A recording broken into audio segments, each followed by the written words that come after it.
Mr. Chairman. Mr. Pikowski, thanks for being here. I've got some questions for you. And to be frank with you, I've got some concerns about your record. Let's start with your decision to allow illegal immigrants to use arrest warrants as a form of ID at TSA checkpoints.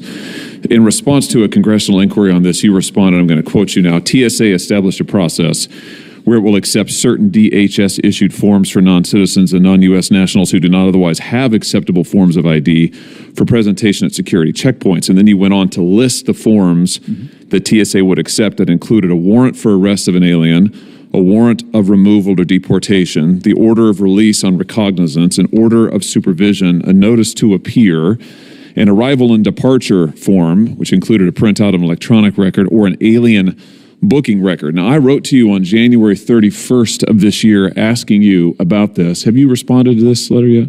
No, sir, we have not responded, but I will respond. I didn't think so. I will respond tomorrow. Okay. Right after today's hearing. It's amazing how that works. Well, actually, I saw a response earlier, and it didn't meet. Do I have the response? No, you don't, but you'll have it tomorrow. Right after today's hearing.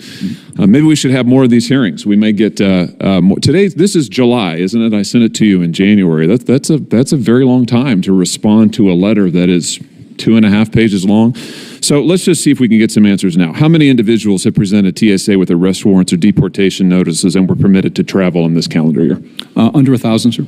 How does this policy comport with 18 U.S.C. 1325, which criminalizes improper entry into the United States by an alien? Sir, these individuals that have these arrest warrants, those arrest warrants were issued by the Border Patrol or a customs officer, and they serve as a beginning to our identity verification process. So you can't walk up to a checkpoint, waive that form, and then you go right through into screening. We go through a process to verify that you are the person that you claim to be, and that you are receiving the level of screening, which always includes enhanced screening when people don't have the proper identification. So if somebody who presents an arrest warrant is subject to an in-person interview with the airport's federal security director? They have an interview with the officers that are on scene at the checkpoint, but that's not all that's happening. What those officers are doing are they're talking to... When you say the officers on scene at the checkpoint, what are we talking about? The transportation security officers, the uniformed officers at the checkpoint.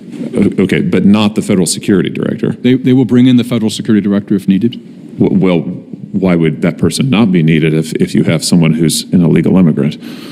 Right. So we aren't looking at whether a person is legal or illegal in the country. Our function is to make sure that... Why not? Because our role is to make sure that people that might pose a risk to transportation that's significant enough to either require enhanced screening or to not allow them to fly, that the proper... So your position is someone who is known to have violated the laws of the United States does not thereby need enhanced screening? You're not concerned about this person as a security threat? Sir, there are people every day that violate the laws of the United States that fly. We look for things that are related to transportation security. And you don't think someone who is by definition, somebody who presents a warrant for arrest, you don't think that necessitates enhanced screening? They get enhanced. All of those individuals get enhanced screening. You just told me that it doesn't necessarily involve any interview with the federal security director, and you also said that you may well let them get on airplanes. And in fact, you've allowed at least 1,000 people to get on airplanes this year, calendar year alone. Right, but enhanced screening and getting on an airplane are two very different things. You know, you can. So I just don't understand why you have. I mean, I think for every person watching this hearing who has experienced the TSA screening process, it can often be very onerous. It's very long, and in fact, under your tenureship, the times for screening have gone up at airports all across the country, including in my home state of Missouri. St. Louis is now the 6th longest screening process in the country, despite the size of our airport there. People who have done absolutely nothing wrong are law-abiding citizens in every respect, are subject to the most invasive screenings at these airports, yet you're allowing illegal aliens to present warrants for arrest and waving them onto airplanes. How does that make sense? Not doing that, sir. You just told me that you've let 1,000 people travel on airlines who present to you warrants for arrest. Yes, right? Sir. And they present those warrants. That warrant is the beginning of an identity verification process, which follows. Why isn't it the end? Why isn't that the end of the process? And you say, sorry, you have a warrant for an arrest. We're not going to allow you to get on an airplane. Because we want to identify who is presenting themselves at the screening checkpoint and ensure that those individuals get the right level of screening. For folks that do not have the acceptable forms of ID that we list on our webpage, they all receive enhanced screening. So every single person that presents a warrant receives enhanced screening before they're allowed to get on an aircraft. Now, if they don't pass that screening, they don't get on the aircraft.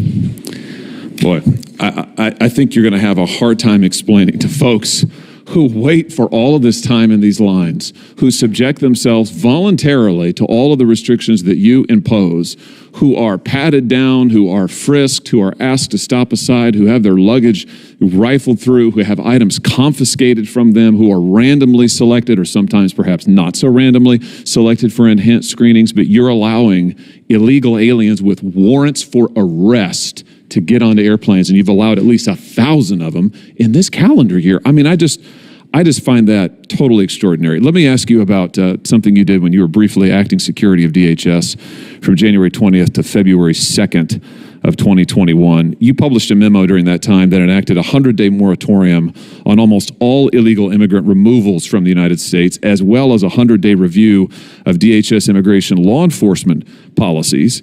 Thankfully, this was blocked by a federal judge. I just want to have you explain. I don't understand why you were trying to reduce border enforcement capabilities at a time when we were and are experiencing record levels of illegal immigration.